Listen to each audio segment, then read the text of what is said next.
जय श्री राम प्यारे बच्चों।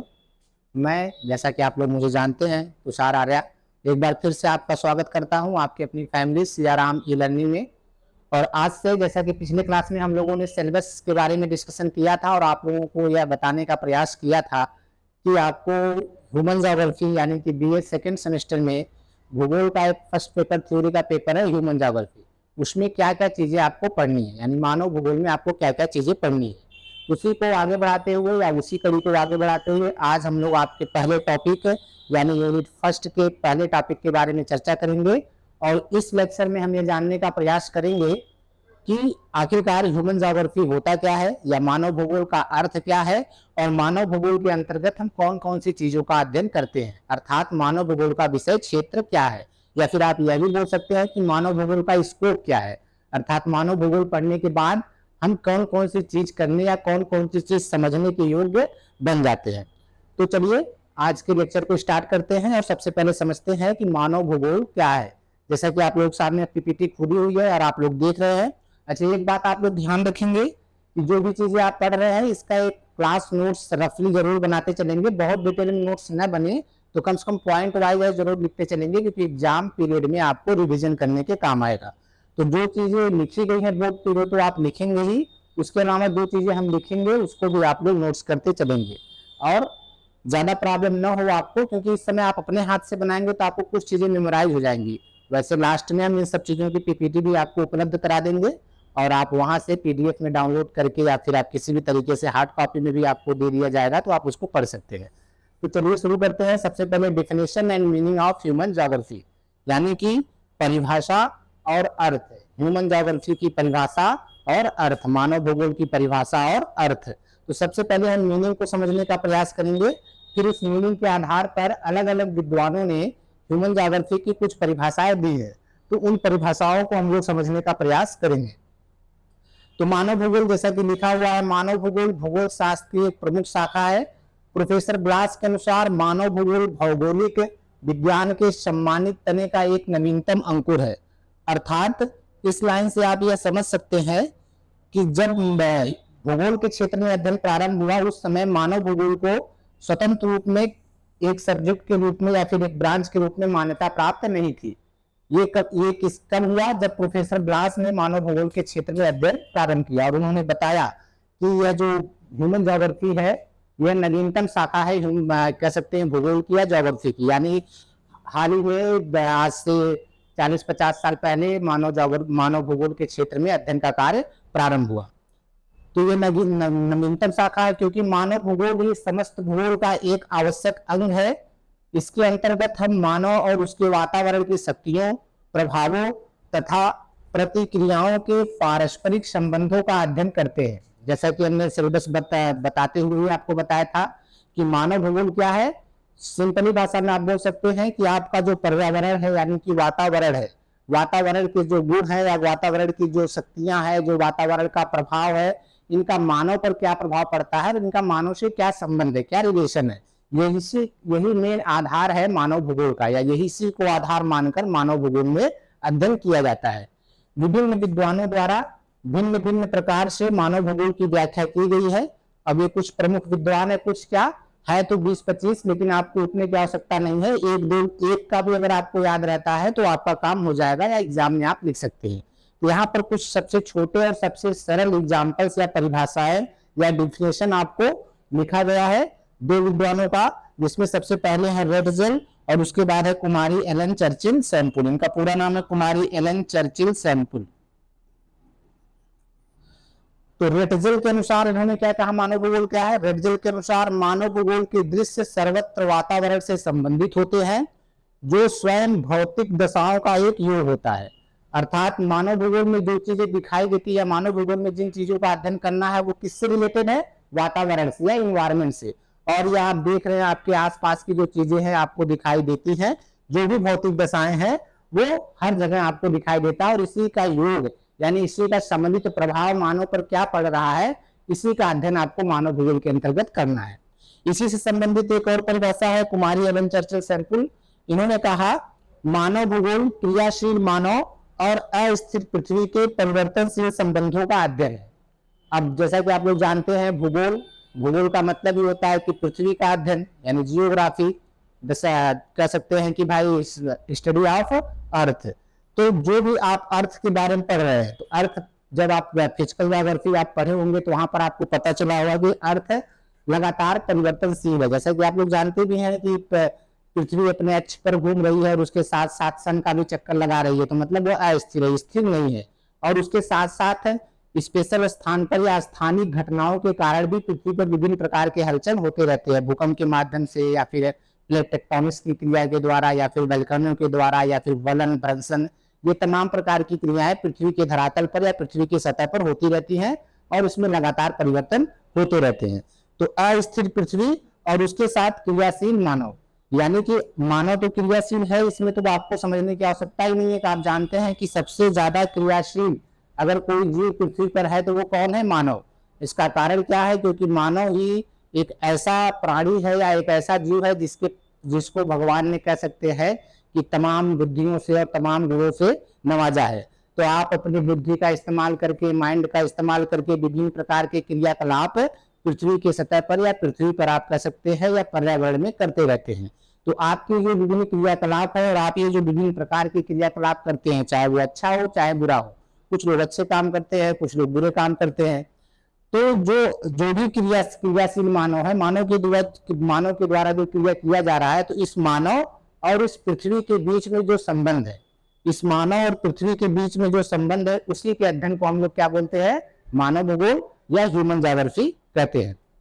तो साधारण शब्दों में जैसा कि पहले ही बताया जा चुका है कि मानव और पृथ्वी के बीच में या अंतर संबंध जो है, उसी को हम लोग मानव भूगोल या ह्यूमन ज्योग्राफी का नाम से जानते हैं। ये दो परिभाषाएं हैं, इनको आप लोग मेमोराइज कर लीजिए, याद कर लीजिए, ताकि आपके एग्जाम में आपको लिखने के काम आए। अब इन्हीं सब चीजों को आप संगठित करके ह्यूमन ज्योग्राफी का या मानव भूगोल का मीनिंग भी लिख सकते हैं, यानी कि अर्थ भी लिख सकते हैं। जैसे अगर शाब्दिक अर्थों में देखें तो मानव भूगोल से सीधा सीधा आपको अर्थ समझ में आ रहा है कि आपको इस भूगोल के इस ब्रांच में या इस पार्ट में मानव से संबंधित क्रियाकलापों का अध्ययन करना है। अब क्योंकि मानव जो भी क्रियाकलाप करता है वो इन्वायरमेंट या पर्यावरण में ही करता है, या फिर आप यह भी कह सकते हैं कि पृथ्वी से रिलेटेड जो चीजें हैं उन्हीं पे करता है, तो फिर मानव और पर्यावरण के बीच में जो संबंध है उसी का अध्ययन क्या कहलाता है? मानव भूगोल कहलाता है। आपको यही 2-3 लाइन या कह सकते हैं ये 2-3 चीज जो है वो याद करके रखनी है और माइंड में रखनी है। इसी से आप मानव भूगोल की कह सकते हैं परिभाषा भी बना सकते हैं और परिभाषा के साथ साथ आप उसका अर्थ भी समझाने का प्रयास कर सकते हैं। तो इस अब आपको अगर एग्जाम में लिखने के लिए आता है कि मानव भूगोल का अर्थ लिखिए, तो आप 3, 4, 5 लाइन में आपको 2 नंबर में लिखने के लिए आएगा। या फिर आप लिख सकते हैं कि मानव भूगोल को किसी एक परिभाषा या किसी विद्वान का एक परिभाषा लिख दीजिए, तो भी 1-2 नंबर में आएगा लिखने के लिए, शॉर्ट आंसर टाइप क्वेश्चन में। तो आप इसमें से अपना आराम से काम चला सकते हैं। तो नेक्स्ट टॉपिक है आपका मानव भूगोल का विषय क्षेत्र, स्कोप ऑफ ह्यूमन ज्योग्राफी। देखिए, जो इंट्रोडक्शन क्लासेस होते हैं किसी भी सब्जेक्ट के, चाहे वो भूगोल हो, चाहे इतिहास हो, चाहे आप कह सकते हैं मैथ हो, फिजिक्स हो, केमिस्ट्री हो, किसी भी सब्जेक्ट की जो इंट्रोडक्शन क्लास है, वो सारी की सारी क्लासेस को आप रिलेट करके उसका स्कोप या उसका मीनिंग या उसका अप्रोच, इन सारी चीजों के बारे में लिख सकते हैं। तो क्योंकि आपने मीनिंग लिख लिया, तो स्कोप लिखते वक्त आप मानव भूगोल के मीनिंग को समझाते हुए ही स्कोप के बारे में बात करेंगे। और जो आपने मीनिंग समझा है, जो आपने अर्थ समझा है, उसी के ध्यान में रखकर हम मानव भूगोल के स्कोप को या मानव भूगोल के विषय क्षेत्र को निर्धारित करेंगे। तो ये जनरल कैटेगरी आप कह सकते हैं, जो आपने समझा है सर्वमान्य कह सकते हैं कि जो स्कोप है, जो जनरल स्कोप है, वो तो हम आपको यहाँ बता दे रहे हैं। और इसके साथ साथ मानव भूगोल के क्षेत्र में अध्ययन कर रहे विभिन्न विद्वानों ने अपने अनुसार मानव भूगोल के कुछ विषय क्षेत्र बताए हैं, तो उसके बारे में भी हम लोग आगे जानेंगे कि कौन कौन से विद्वान ने क्या क्या किस आधार पर मानव भूगोल के विषय क्षेत्र के बारे में आपको बताया है। तो चलिए पहले इसको देख लेते हैं। इसमें क्या है, 2 चीजें हैं, जैसा कि आपको पहले बताया जा चुका है, एक तो पृथ्वी है, दूसरा मानव है। तो अगर हम मानव भूगोल के विषय क्षेत्र की बात करें या स्कोप की बात करें, मानव भूगोल के विषय क्षेत्र, या फिर आप इसको क्या बोलते हैं? स्कोप ऑफ ह्यूमन ज्योग्राफी, जैसा कि ऊपर लिखा हुआ है।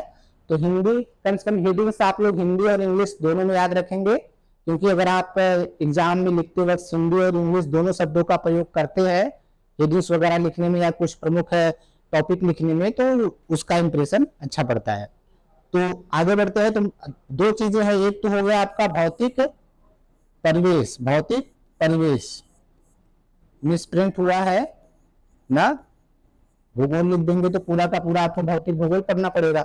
तो भौतिक परिवेश यानी कि अर्थ से संबंधित या अर्थ के स्थित जो भी चीजें हैं, जो भी इन्वायरमेंट में आपको दिखाई दे रही है, वो क्या है आपका फिजिकल इन्वायरमेंट है या भौतिक परिवेश है। उसके साथ साथ दूसरा जो है वो क्या है, मानवीय क्रिया। इसे ही तो आप अभी शुरू से ही हम यही बात पे चर्चा कर रहे हैं कि इन्हीं दोनों का जो रिलेशन होता है, जो अंतर संबंध होता है, एक दूसरे से इन पे क्या प्रभाव पड़ता है, इसी को हम लोग मानव भूगोल कहते हैं। तो उसी के बारे में अध्ययन भी करना है, तो विषय क्षेत्र भी उसका वही होगा। तो भौतिक परिवेश में कौन कौन सी चीजें हो सकती है, जैसा कि इन्वायरमेंट आप लोग पिछले सेमेस्टर में या फिर आगे वाले सेमेस्टर में पढ़ेंगे। पिछले सेमेस्टर में जो आप लोगों ने इन्वायरमेंट के बारे में थोड़ी बहुत चीजें पढ़ी है, और उसमें आप लोगों ने पढ़ा है कि पर्यावरण में मुख्य रूप से दो प्रकार के संगठक होते हैं या कंपोनेंट्स होते हैं। एक होता है अजैविक और दूसरा होता है जैविक। जैविक तत्व क्या होते हैं भाई, जो इसमें जान है, जो जीव जंतु है या पेड़ पौधे हैं, जो वही क्या है, जैविक तत्व हैं। अजैविक मतलब जो भौतिक कंपोनेंट्स है, चाहे वो पर्वत हो, पठार हो, मैदान हो, चाहे वो किसी चीज की अवस्थिति हो, चाहे भौम्याकृति हो, जल स्रोत हो, जलवायु हो, क्लाइमेट हो, ये सब अजैविक कंपोनेंट्स में आते हैं, या फिर इसको आप अजैविक में लिखकर भौतिक कंपोनेंट्स के रूप में भी देख सकते हैं।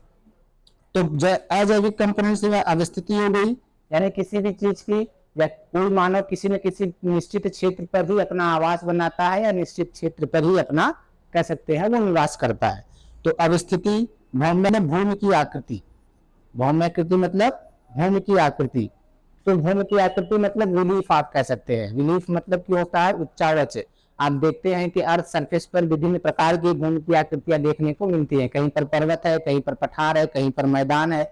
मैदान में भी तो कहीं झील है, तो कहीं झरना है, कहीं नदी है, कहीं जलप्रपात है, झरने आप लोग घूमने जाते ही रहते हैं।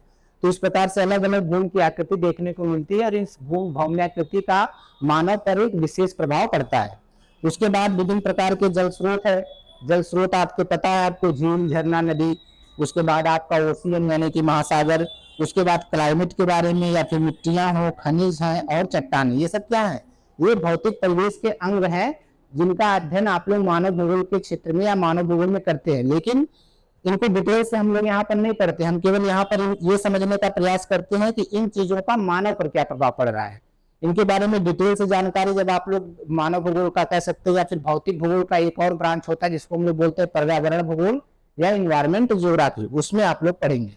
उसके बाद कुछ जैविक तत्व है, इन चीजों की मदद से या इन चीजों के हेल्प से एक और जगत तक कह सकते हैं समूह का निर्माण होता है, जिसको हम लोग बोलते हैं वनस्पति जगत या फिर पशु जगत या जीव जगत। उसमें आपका मानव भी आता है, जो किसके रूप में है, उत्पादक के रूप में है। तो ये हो गए आपके जैविक तत्व। अब ये सब तो नॉर्मल चीजें कि इनका क्या प्रभाव है, मानव पर क्या प्रभाव पड़ता है। लेकिन मानव भूगोल का जो मेन विषय क्षेत्र है, यानी मानव भूगोल का अध्ययन का जो मेन पार्ट है, वो है मानवीय अनुक्रिया। क्योंकि हम मानव के बारे में पढ़ रहे हैं, और उन मानवीय अनुक्रियाओं पर या मानवीय क्रियाओं पर इनका क्या प्रभाव पड़ता है, इसका अध्ययन करने के बाद हम मेन जो आप फोकस करेंगे, आप इस क्षेत्र में करेंगे, या आप ये कह सकते हैं कि इस पार्ट में करेंगे, या हम क्या मानव भूगोल इसी पार्ट पर फोकस करता है। ह्यूमन ज्योग्राफी में इन्हीं चीजों के बारे में पढ़ा जाता है या फिर पढ़ाया जाता है। तो इसमें मुख्य रूप से क्या है, आधारभूत आवश्यकताएं किसकी, मानव की। मानव के बारे में ही पढ़ना है। तो मानव की आधारभूत आवश्यकताएं क्या है, जैसा कि आप लोग सब लोग जानते हैं, फिल्म वगैरह देखते रहते हैं, आप लोग सुनते भी रहते हैं, रोटी, कपड़ा और मकान। यानी इस अर्थ पर रहने के लिए आपको रोटी, कपड़ा और मकान की आवश्यकता पड़ती है। तो चाहे वो भोजन हो, वस्त्र हो या फिर गृह, ये मूलभूत आवश्यकता है भारत कह सकते हैं मानव की, जो आपको रहने के लिए चाहिए ही चाहिए। तो इनके बारे में पढ़ेंगे कि भोजन की प्राप्ति मानव को कहाँ से होती है, वस्त्र की प्राप्ति मानव को कहाँ से होती है, और घरों का किस तरीके से निर्माण मानव करता है, और उसके निर्माण के लिए वो कौन कौन सी चीजों से मदद लेता है या हेल्प लेता है। उसके बाद फिर मानव कुछ क्रियाकलाप करता है। क्रियाकलाप किसके लिए करेगा, इन्हीं चीजों के लिए, भोजन प्राप्त करने के लिए, वस्त्र प्राप्त करने के लिए और घर प्राप्त करने के लिए। इन चीजों को प्राप्त करने के लिए आपको कुछ न कुछ कार्य करना पड़ेगा। जैसा कि आप लोग जानते रहते हैं, अलग अलग मोटिवेशन स्पीकर बोलते रहते हैं कि भाई बिना किए कुछ मिलता उलता नहीं है, तो कुछ ना कुछ तो करना पड़ेगा। तो वो क्रियाकलाप क्या है? जैसे शुरुआत में यानी प्राचीन समय में जब मानव इस पृथ्वी पर मानव का जन्म हुआ, तब मानव के पास कोई साधन खाने का था नहीं, तो भोजन के लिए वो क्या करता था? आखेट करता था। आखेट मतलब सीधा सीधा मतलब है कैसे हंटिंग, यानी कि शिकार, यानी छोटे जानवरों को मारो और खाओ। उसी के द्वारा वो भोजन भी प्राप्त करता था, वस्त्र भी प्राप्त करता था। यानी कि जब आप मानव का इतिहास पढ़ेंगे, चाहे वो हिस्ट्री में पढ़ें या फिर चाहे किसी भी पार्ट में पढ़ें, तो वहां पर मानव का उद्भव कैसे हुआ और शुरुआत में मानव ने कैसे जीवन यापन प्रारंभ किया, इन चीजों के बारे में आप लोग पढ़ते आ रहे हैं। क्लास 6, 7, 8 में भी पढ़ाया गया है कि मानव का कैसे रिवोल्यूशन हुआ है। तो आखेट, उसके बाद फिर पशुपालन। पशुपालन मतलब पशुओं को पालना। पशु को जब मानव की बुद्धि थोड़ी विकसित हुई तो फिर मानव को समझ में आया कि हम अपना भोजन केवल जानवरों को मार कर ही नहीं, जानवरों को पाल कर या जानवरों को सजो कर भी उससे अपना भोजन प्राप्त कर सकते हैं। तो उसके लिए क्या करना पड़ता है? पशुओं को अपने पास रखना पड़ता है। तो पशुओं को अपने पास रखना, उनको खिलाना पिलाना, उसी को बोलते हैं पालना और उसी को बोलते हैं पशुपालन। तो उससे आप लोग इस समय वर्तमान समय में आप विभिन्न प्रकार के पशुओं को या जीव जंतुओं को पालते हैं। और वो किस लिए पालते हैं? आपको उससे क्या मिलता है? भोजन। भोजन या अन्य उपकरण, जिसकी वजह से आप कह सकते हैं बिजनेस करके या व्यापार करके पैसे भी कमा सकते हैं। उसके बाद है उत्खनन। उत्खनन मतलब कि आपके इन्वायरमेंट में या आपके पर्यावरण में, यहाँ पर भी पर्यावरण से संबंध आ गया है कि भाई जो भौतिक कंपोनेंट्स हैं, भूमि है, जो इन्वायरमेंट है या मृदा है, या फिर आपकी पूरी पृथ्वी पर अलग अलग जगह पर अलग अलग प्रकार की कह सकते हैं बहुमूल्य वस्तुएं बिखरी पड़ी हैं, जिसको आप लोग मिनरल्स के नाम से जानते हैं। उन मिनरल्स को प्राप्त करने के लिए आपको खनन करना पड़ता है, माइनिंग करना पड़ता है या उत्खनन करना पड़ता है। तो वो किस लिए करते हैं आप? भाई आपको कुछ पैसा मिलेगा या उससे आप भोजन, वस्त्र और घर आराम से प्राप्ति कर सकते हैं। उसके बाद कृषि। कृषि से आप लोग परिचित हैं, इसके बारे में डिटेल में आपके सिलेबस में है और हम लोग आगे कृषि के बारे में पढ़ेंगे। उसके बाद उद्योग, ये भी आपको आगे पढ़ना है।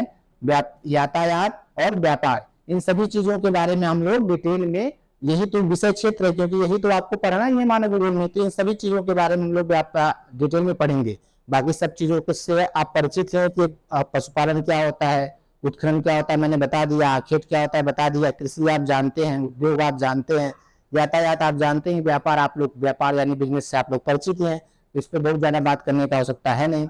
उसके बाद है कुछ सामाजिक आवश्यकताएं। देखिए, आधारभूत आवश्यकताएं वो होती हैं जिनके बिना आप रह ही नहीं सकते। आपको इस पृथ्वी पर अगर रहना है तो वो आपके पास होना ही चाहिए और उसके लिए आप कुछ क्रियाकलाप करते हैं। अब कुछ सामाजिक आवश्यकताएं भी हैं, यानी समाज में रहने के लिए, समाज में एक साथ रहने के लिए इसकी जरूरत पड़ती है। इसमें आप विभिन्न, जैसे कि आपकी सरकार है या गवर्नमेंट है, गवर्नमेंट की आवश्यकता क्यों पड़ी? गवर्नमेंट भाई सामाजिक आवश्यकता का ही एक कह सकते हैं उपज है। एक निश्चित पैटर्न से या एक निश्चित कानून के तहत लोग रहें, एक लोग दूसरे लोग का बुरा न करें या भला न करें या दूसरे लोग को कह सकते हैं कि वो प्रताड़ित न कर सके, इस हिसाब से तो फिर गवर्नमेंट का या सरकार की आवश्यकता पड़ती है। इसके बाद अंतरराष्ट्रीय संबंध है। अंतरराष्ट्रीय मतलब एक देश का दूसरे देश से संबंध। तो अंतरराष्ट्रीय संबंध किस किस तरीके से हैं? धर्म और विज्ञान। धर्म से आप लोग परिचित ही हैं, आजकल धर्म के बारे में आप लोग सुन ही रहे हैं, हर समय रोज न्यूज पेपर में निकल रहा है। उसके बाद विज्ञान। हाँ, ये सब चीजें अभी आप ये बिल्कुल न सोचिएगा कि इन चीजों के बारे में हम लोग पढ़ चुके हैं, अभी ये सब डिटेल में पढ़ना, अभी तो केवल आप विषय क्षेत्र ही पढ़ रहे हैं ना, स्कोप पढ़ रहे हैं। उसके बाद है उच्च आवश्यकता है, कला, शिक्षा, मनोरंजन और स्वास्थ्य। सबसे आप परिचित हैं भाई, आर्ट से परिचित है, शिक्षा आप ले ही रहे हैं, मनोरंजन आप कर ही रहे हैं, स्वास्थ्य तो जरूरी है ही। उसके बाद सौर मंडली क्रियाकलाप, संचार उपग्रह, सटल खोजी उपग्रह। जैसे कि भाई विभिन्न आप सौर मंडली क्रियाकलाप में आप मानव जैसे जैसे विकसित हुआ, मानव की टेक्नोलॉजी जैसे जैसे बढ़ती गई, वो पृथ्वी के ऊपर भी विभिन्न प्रकार के क्रियाकलापों को संपादित करने में सक्षम हो गया। और इसी तरीके से विभिन्न प्रकार के सैटेलाइट्स, विभिन्न प्रकार के उपग्रह और विभिन्न प्रकार के शटल को वह अंतरिक्ष में या कह सकते हैं सौरमंडल में स्थापित करने लगा। तो उनके बारे में भी हम लोग पढ़ेंगे थोड़ा बहुत। तो ये हो गया आपका नॉर्मल, कह सकते हैं कि अपने बुद्धि विवेक से आप मानव भूगोल का विषय क्षेत्र इस तरीके से आप बता सकते हैं या समझा सकते हैं। अब इसी विषय क्षेत्र को शुरुआत में जब मानव भूगोल के क्षेत्र में अध्ययन प्रारंभ हुआ तो इसी विषय क्षेत्र को अलग अलग विद्वानों ने अपने हिसाब से बताने का प्रयास किया। तो उसके बारे में भी थोड़ा सा देख लेते हैं कि किसने क्या बताया है। तो आगे बढ़ते हैं, आपका आगे नेक्स्ट स्लाइड है सबसे पहले है ब्लास। ये भाई आप कह सकते हैं ज्योग्राफर का नाम है। किसका नाम है? ज्योग्राफर का, विडाल डीला ब्लास। इनका पूरा नाम है विडाल डीला ब्लास।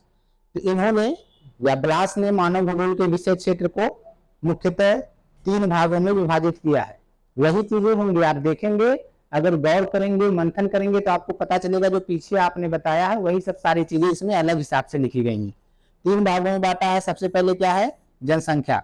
जनसंख्या में क्या होता है? इसके अंतर्गत जनसंख्या का वितरण, घनत्व, प्रमुख जनसमूह, जीविकोपार्जन के साधन और जनसंख्या घनत्व में संबंध और जनसंख्या वृद्धि। अब ये किससे संबंधित है? मानव से संबंधित। यानी सबसे पहले इसमें हम लोग क्या पढ़ेंगे कि मानव का वितरण कैसा है, मानव कैसे आया, मानव कहाँ पर किस मात्रा में आया, किस संख्या में। तो इन सब चीजों के बारे में पढ़ने के बाद, उसका घनत्व डेंसिटी पढ़ने के बाद, फिर उसके बाद हम लोग पढ़ेंगे सांस्कृतिक तत्व। अब इसमें आप लोग मानव से संबंधित सभी चीजों को पढ़ेंगे कि मानव किस संख्या में कहाँ पर है, मानव एक स्थान से दूसरे स्थान पर किस कारण से जाता है, उनमें स्थानांतरण किस क्यों होता है, जिसको आप लोग प्रवास के नाम से जानते हैं। आगे आपका चैप्टर होगा पूरा प्रवास या फिर कह सकते हैं माइग्रेशन जिसको बोलते हैं। उसके बाद फिर है सांस्कृतिक तत्व। इसके अंतर्गत मानव और उसके वातावरण के अंतर संबंधों का वर्णन, औजार तथा मानव द्वारा व्यवहार कच्चा माल। देखिए पहली लाइन ही लिखी रही है, मानव और उसके वातावरण के अंतर संबंधों का वर्णन हम लोग इसके अंतर्गत करते हैं। यानी यही तो हम लोग पढ़ेंगे ही मानव भूगोल में। उसके बाद इन चीजों को आप लोग निर्माण देख लीजिए, वही नानक चिन्ह के गृह निर्माण की सामग्री, मानव अधिवास तथा सभ्यता और संस्कृति का विकास, ये सब सारी चीजें किसमें आती है? सांस्कृतिक तत्व में। उसके बाद परिवहन और भ्रमण। परिवहन मतलब कि एक स्थान से दूसरे स्थान पर जाना। इसके अंतर्गत मानव और पशु परिवहन, गाड़ियां, रेलें तथा महासागरीय परिवहन सम्मिलित किए जाते हैं। यानी कि परिवहन आप किन किन माध्यमों से करते हैं? बाय रोड, बाय रेलवेज, या फिर विभिन्न प्रकार के और भी आपके पास साधन है, एरोप्लेन वगैरह ना, एयरवेज, आराम से आप लोग जा सकते हैं। तो परिवहन के क्या क्या साधन है और परिवहन किस तरीके से होता है, अलग अलग चीजों का परिवहन अलग अलग तरीके से होता है, इन सब चीजों के बारे में हम लोग इसमें पढ़ते हैं, अर्थात मानव भूगोल के अंतर्गत पढ़ते हैं। तो एक और इन्हीं से रिलेटेड एक और है ब्रून्स। इनका पूरा नाम है जेम्स ब्रून्स। अब ये जो जेम्स ब्रून्स महोदय है, इन्होंने मानव भूगोल के विषय क्षेत्र को बांटने के लिए, समझाने के लिए मुख्य रूप से 2 आधार माने हैं। पहला है सभ्यता के विकास के आधार पर। सभ्यता के विकास में क्या आएगा? मानव का विकास या मानव की उत्पत्ति। कि मानव का विकास वर्तमान विश्व में किस तरीके से है, यानी मानव का वितरण वर्तमान विश्व में किस तरीके से है, जिसके अंतर्गत आप लोग यही पढ़ेंगे, जनसंख्या का वितरण, घनत्व, प्रमुख जनसमूह, यही सब चीजें आप इसमें भी पढ़ेंगे। उसके बाद सांस्कृतिक तत्वों के वितरण के आधार पर, सांस्कृतिक तत्व के बारे में आप लोग इसमें भी देख चुके हैं, वही सेम चीज है। तो अलग अलग विद्वानों ने एक ही चीज को आपको समझाने का प्रयास किया है। मानव भूगोल में मुख्य रूप से हम मानव और पर्यावरण के संबंधों का अध्ययन करते हैं, और मानव अपने घर का निर्माण कैसे करता है, भोजन कैसे प्राप्ति करता है, और कह सकते हैं कि वस्त्र वगैरह की कैसे प्राप्ति करता है, इन्हीं सब चीजों के बारे में अध्ययन हम लोग मानव भूगोल के अंतर्गत करते हैं। तो ये हो गया आपका स्कोप यानी कि विषय क्षेत्र। तो आज आपके 2 टॉपिक हुए, मीनिंग ऑफ ह्यूमन ज्योग्राफी या फिर डेफिनेशन ऑफ ह्यूमन ज्योग्राफी, और उसके साथ साथ स्कोप ऑफ ह्यूमन ज्योग्राफी यानी मानव भूगोल का विषय क्षेत्र। तो आज की क्लास में इतना ही। नेक्स्ट क्लास में हम और आगे के टॉपिक के बारे में पढ़ेंगे। ये आपकी फर्स्ट यूनिट की ही क्लासेस है, और उसके बाद फर्स्ट यूनिट में 1-2 टॉपिक्स और है, उसको पढ़ने के बाद फिर हम मेन टॉपिक पढ़ना स्टार्ट करेंगे। द मोस्ट इंपॉर्टेंट टॉपिक कृषि प्रदेश यानी कि एग्रीकल्चरल रीजन। तो आज के लिए इतना ही। चलिए, धन्यवाद, मस्त रहिए, थैंक यू।